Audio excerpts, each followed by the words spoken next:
Welcome back, this is Adam, and today we've got another humanity fuck yeah story for you.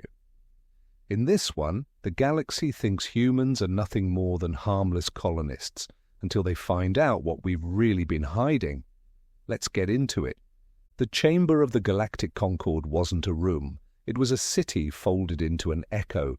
Galleries soared like canyon walls, tier upon tier of delegates watching from alcoves that glittered with bioluminescent sigils and cold starshine pouring through a ceiling of living glass. Ambassador Ria Tanaka stood alone at the center dais. They looked down at her, scaled, furred, faceted, vaporous. Some bodies bent in ways no human spine could tolerate. Some didn't have spines at all. What they shared was the same expression, the polite contempt of an empire certain of its own gravity.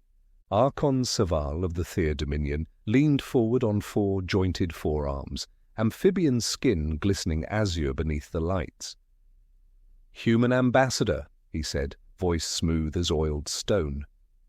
17 systems in 50 years. Your kind expands without restraint. It ends now. Ria's voice stayed even. Honored Archon, we have settled only unclaimed worlds. No sapients displaced, no flags torn down. A harmonic rasp rose from a ringed dais. Brood Regent Kex of the Mere Conclave rippled her antennae.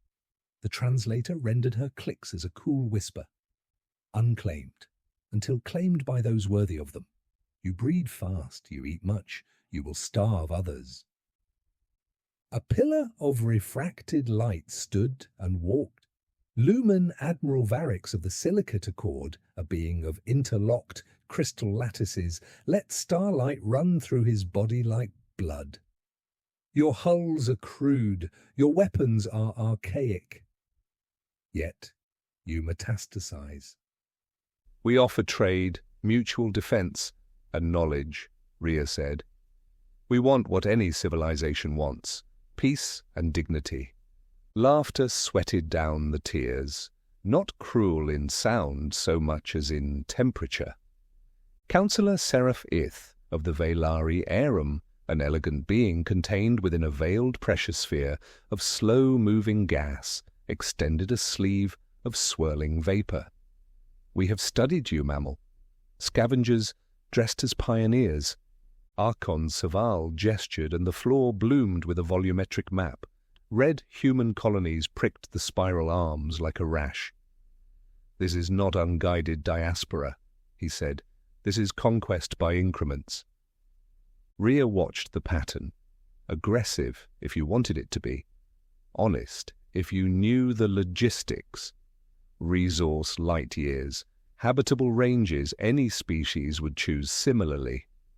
Any species would ask permission, said Admiral Varix, prisms humming with disdain. Any species would respect the Concord's mandate. Silence rolled over the chamber like a thaw. Saval lowered himself back into his cradle. The Concord decrees thus. You have 72 hours to withdraw to your cradle world. Return to Earth, remain in Sol, fail, and your colonies will be removed. Ria felt the air thin. Millions of civilians, cities, farms, hospitals.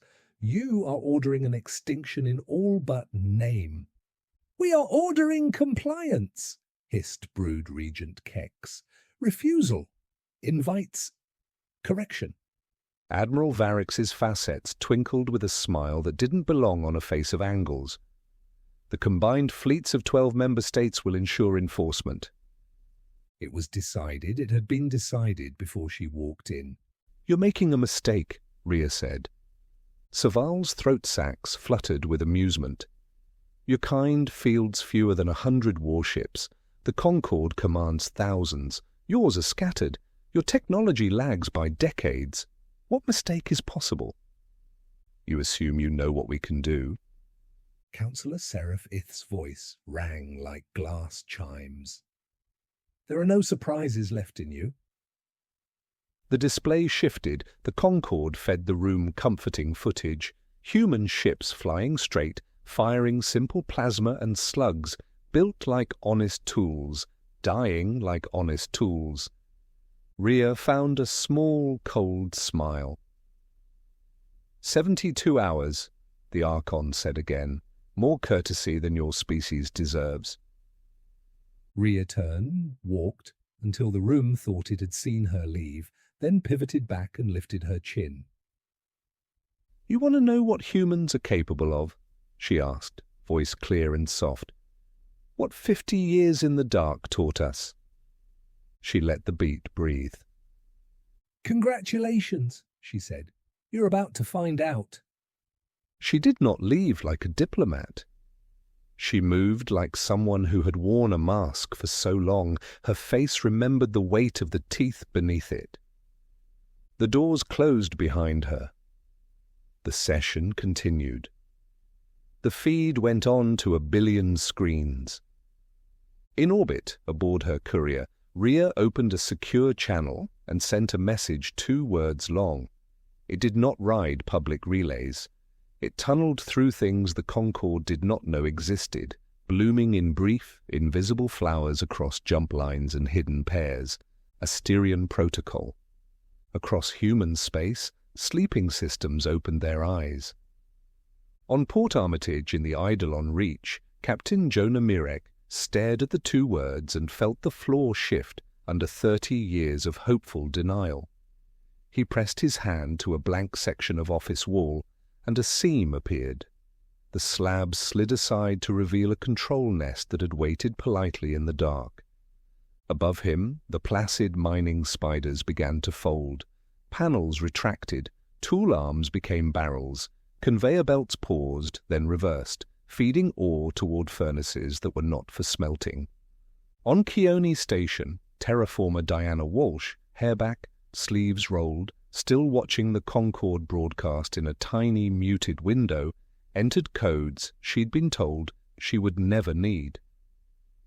Atmospheric stacks exhaled. Harmless towers unfolded hidden petals.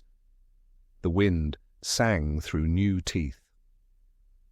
On Titan, under Saul's honest light, Dr. Anika Dar, chief of Xenology, gathered her team beneath the ice in a lab no Concorde survey had ever found.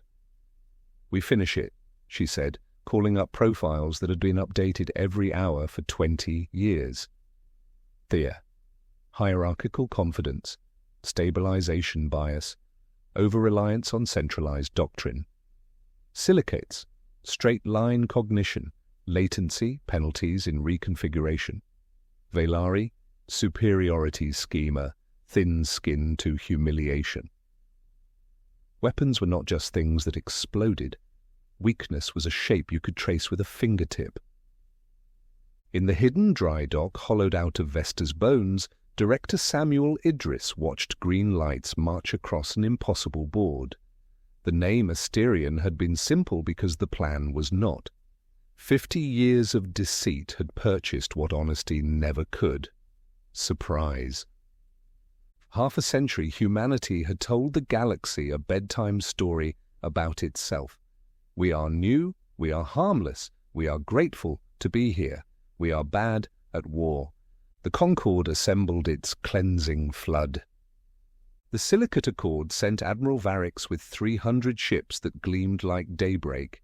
The Thea Dominion pledged 200 hulls with bellies full of plasma. The Mir Conclave and Velari Arum and a dozen lesser banners added teeth until the formation filled an entire tactic page with certainty. They flew like they were being watched because they wanted to be watched. 2 kilometers off Varix's flagship bow, a shadow matched a shadow. No light, no reflection, mass as whisper. Lieutenant Ari Calder sat in the whisper knife, staring at a display of radiant arrogance. "Command, this is Knife 1, they murmured. Parade formation confirmed. Broadcasting doctrine like a shopping list. Across human space, ships like the Whisper Knife reported in from the seams between things. The Concorde had assumed humans could not see what they could not see. Humans had assumed the Concord would assume that. Back in Seoul, in a cramped room with coffee rings on the console, Dr. Maya Kwan of the Xeno Behavioral Institute watched the live feed and nodded along like she was hearing a song hit its chorus. "Dominance displays," she told her staff. "Grand formations, open channels, ultimatums. This isn't strategy. It's theater. They aren't fighting us. They're performing for each other." In the hollowed heart of Serin 3, an asteroid that had pretended to be just a rock for a century, Admiral Nyla Soren stood before a transparent slab, showing the paths of friends and enemies. "All squadrons," she said, voice low. "We do this clean. We do this quiet. We do not gloat behind her. 1,000 meters of stone split along invisible seams, doors the galaxy had never seen opened. Ships that did not match any human silhouette on files slid into the dark. "Conquered fleet," Soren broadcast when their shadows had taken their places, "you are trespassing in human-protected space. Withdraw immediately. This is your only warning." Admiral Varix let his facets flash. "Human, you are outnumbered 3-1. "Only if you can count us," Soren said. The human ships moved. They did not form a line. They did not trade broadsides. They broke into packs and spirals, fainted, vanished, reappeared where math said they could not be, laid hands on weak places, and were gone before the harm had a name. Captain Hannah Ruiz took the Reckoner and 4 knives against a Concorde battle carrier, twice her ship's tonnage and 10 times its pride. "Attack pattern Delta," she said. Not at the armored heart, at the eyes, at the wrists, at the ankles. The carrier tried to bring its main guns to bear, but pride is heavy and pride swings slowly. Within minutes, the grand ship was blind, deaf, and breathing through a straw. "This cannot be," the carrier's commander transmitted, voice glassy with disbelief. "Our vessel is superior." "You built it to fight itself," Ruiz said. "We built ours to hunt." Everywhere, the same story. Commander Ryan Holt let his fighters run in wolf packs, chewing sensors and soft joints. Concorde pilots answered with beautiful textbook, flying against an enemy that didn't show up in the book. Archon Saval watched a hopelessly complicated tactical display resolve into one terrible word. "How?" he demanded of Marshal Gurak, a scarred Theer veteran at his side. "They are not engaging," Gurak said slowly, like someone tasting a new metal. "They are hunting." "We are apex predators," Saval snapped. Gurak watched human trajectories braid through his fleet like handwriting. "We were." The Concorde still had unbroken icons, among them a Theer dreadnought named Immutable Radiance, a ship with guns big enough to affect tides. Its commander, Warlord Jarekthal, had never lost. He ordered a focus of fire that would have gutted a lesser foe. The human ships did not flee. They drew closer, just outside the main battery's best ranges. They took teeth away one at a time, point defense stilled, dorsal mount silenced, ventral blisters plucked. Then the human signal came, calm as a glass of water. Surrender.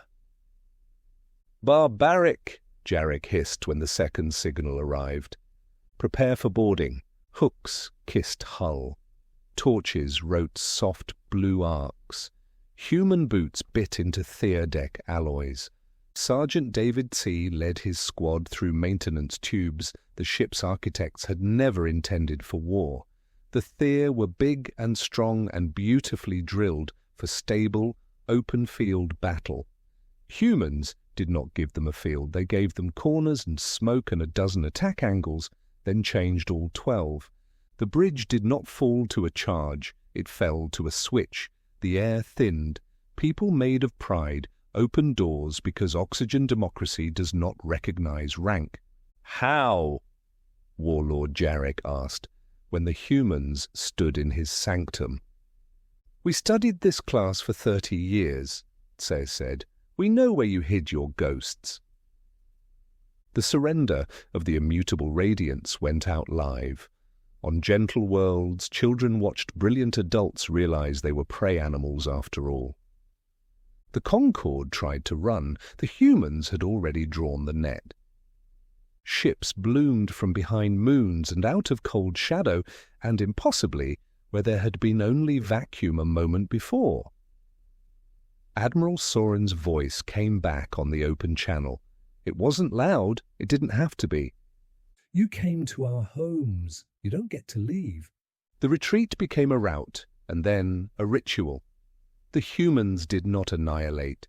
They bled formations, broke chains of resupply, let survivors flee loud enough for everyone to hear them scream. Captain Oliver Vance took the Prometheus Bastion and a pack into the Riel Drift and stole an entire convoy intact in 17 minutes, then left the convoy's escorts alive enough to talk on every band at once. Fear outpaced ships. In the Concorde chamber, panic leaked like gas. Allies blamed allies. The Velari demanded ceasefire.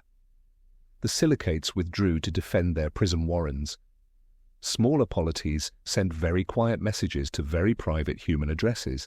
Archon Saval went to the air again, face a deeper blue that meant stress in his species. People of the galaxy, he said to 1,000 worlds. Humanity is a threat to civilization. They fight without honor, they strike without warning, He waited for the roar of unity. The roar did not come.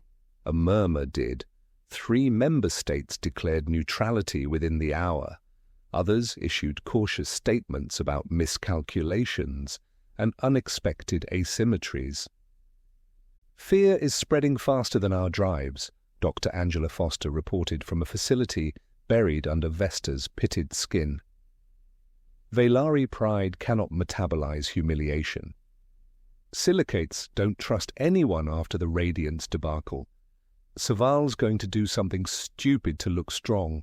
He did. The order he signed sent the Kaidan Bastion, a fortress on Kaidan 7 that the Concorde called impregnable, into high alert and dared humanity to test it. Colonel Malik Osei accepted. He did not assault. He landed 50 kilometers away and built a camp like he had more time than history. Then his people cut power in a few places and mumbled into the fortress at weird hours and fed its sensors phantoms in the shapes of nightmares. The walls creaked because humans made them creak. Voices came from vents because humans put them there. No one fired a shot.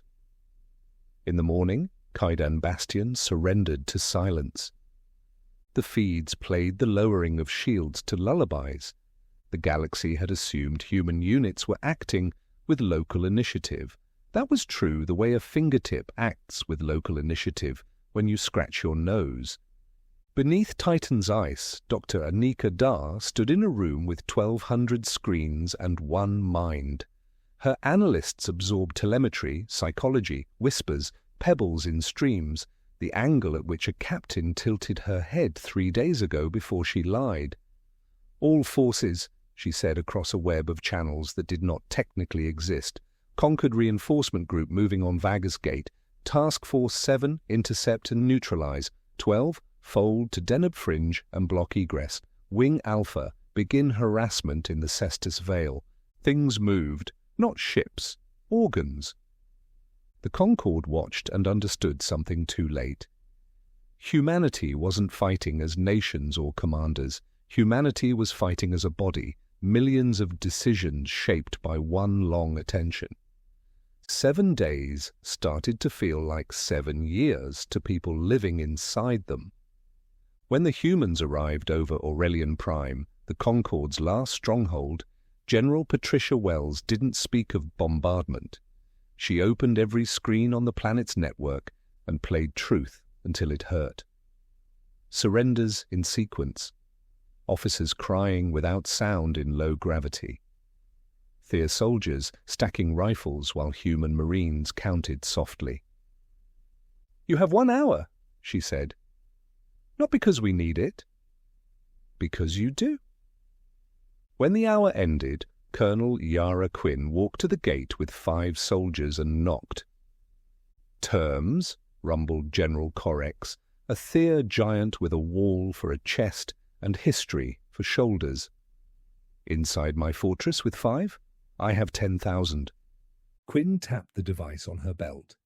Every Theer screen, helmets, consoles, lavatories, blossomed with the same human sentence. Systems under external authority. Resistance is futile. Terms are simple, Quinn said. Surrender and be treated with dignity. Refuse and meet the version of us you've been trying to summon all week. Aurelion Prime surrendered. It surrendered like a cathedral kneeling. The war ended not with a bang, but with a lesson. When the Concord reconvened, the chamber smelled different. Some fears have a scent. Rhea Tanaka returned to the same lonely dais, this time with people at her shoulders: Admiral Nyla Soren, Dr. Annika Dar, Director Samuel Idris, the ones the galaxy would name, and the ones it never would. Archon Saval looked like a creature whose ocean had been boiled off. "What do you want?" he asked. "Our unconditional surrender? The dissolution of the Concord? Tribute? Slaves?" "None of those," Rhea said. "What we wanted 8 days ago: peaceful coexistence, trade, dignity. Counselor Seraph Ith found words first. You humiliated us on 1 billion screens, and now you offer peace?" "Not rule," said Director Idris, bringing up a new map, this one without red dots. "Order. The Concord can remain. Cultures remain cultures, but some rules are non-negotiable." Admiral Soren spoke quietly and made everyone cold. No predatory wars. No exploitation masquerading as guidance. No ultimatums against people who can't stop you. If you cannot coexist, you will deal with us. You know what that means? Brood Regent Kex trembled, a violin string plucked by fear. Overlords by another name. Rhea's smile wasn't kind, but it was honest. Overlords take. Peacekeepers guard. We watched you for 50 years. The way you pressed your knees against those who couldn't push back. The way you called it culture. You mistook patience for inability. That was your first and last mistake. The galaxy turned. Enemies who had bred hatred for centuries found themselves in rooms with human mediators who refused to leave until a table had 2 winners or no one. Trade snarls older than some stars unfouled in a week. Frontiers became boundaries, became lines on maps that meant something besides where to bleed. When the Varathi clans decided to test the edges of the new order on a pastoral world without ships, human cruisers appeared where math said they shouldn't, and invited the Varathi admiral to consider his next 10 years in a very small room. He considered. He surrendered. In Seoul, Dr. Maya Kwan founded the Institute for Intersapient Psychology, and her first publication went everywhere. "Humans are persistence hunters," she said on every frequency. "We evolved to follow, to sweat, to narrow options until there was only one left. Threaten our territory or our people, and you trigger instincts older than tools. But we are also pack hunters. We guard what is ours. We share with what is ours. The galaxy is ours now insofar as we have chosen to protect it. If you join the peace, you are ours. 100 polities signed, some for love, some for fear, most for the quiet comfort of not having to look over their shoulders every time they harvested grain. Some called it conquest through trickery. Some called it justice with teeth. Most called it life, which had improved. Rhea stood once more in the chamber, now fuller than it had ever been, because people who had never been invited were invited now. "The old order is done," she said. "The strong will not feed on the weak. The many will not erase the few. Anyone who tries will discover why we earned our reputation." The last image in a long week was not a ship or a surrender.